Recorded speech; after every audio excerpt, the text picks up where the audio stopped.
Hello everyone, আজকে ছোটো-মোটো একটা mini ব্লগে তোমাদের সবাইকে ওয়েলকাম। তো সকাল সকাল এখানে আমি আর মা রেডি হয়ে গেছি, কারণ আজকে ছিল শ্রাবণ মাসের প্রথম সোমবার। তো আমরা পুজো দিতে গেছিলাম। আজ যে পরিমাণে রোদ ছিল, তো খালি পায়ে যাওয়ার ডিসিশানটা আমার মনে হয় নেওয়া একটু ভুলই হয়ে গেছিলো। তো যাই হোক, এখানে মন্দিরে পৌঁছে গেছি আর এখানে মা পুজো দিতে বসে গেছে। তো মার পুজো দেওয়া কমপ্লিট হলে এখানে আমিও পুজো করতে বসে গেছি। আর পুজো করে উঠে এখানে দেখো ঘেমে গেছি, কারণ প্রচুর গরম ছিল। দেন আমি বাড়ি চলে এসেছিলাম আর আস্তে না আস্তেই ডেলিভারি বয়ের কল আসলো। তো আমি পার্সেলটা রিসিভ করে বাড়ি এসে এখানে খাবার নিয়ে বসে গেছি। তো মা এখানে ছাতু আর ফল ফল বলতে একটু কলা কেটে দিয়েছিল, তো এটাই খেয়েছিলাম। আর এদিকে পার্সেল নিয়ে বসে গেছি। জানো তো, আমার কোনো পার্সেল আসলে আমার না আর ঘুম হয় না, কতক্ষণে ভাবি সেটা আমি খুলে দেখব।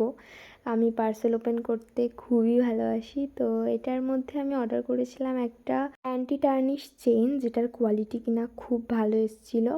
তো এই যে সামনে থেকে তোমাদেরকে একটু দেখিয়ে দিলাম। তো তারপর বাবা এখানে ফল কেটে দিয়ে গেল, বিকেল দিক করে এখানে ফল খেয়ে নিলাম। তো আজকের ভিডিওটা এই অবধি, কেমনি লাগলো অবশ্যই জানিও। তো আজকের জন্য টাটা। নিউ হলে সাবস্ক্রাইব করে দিও।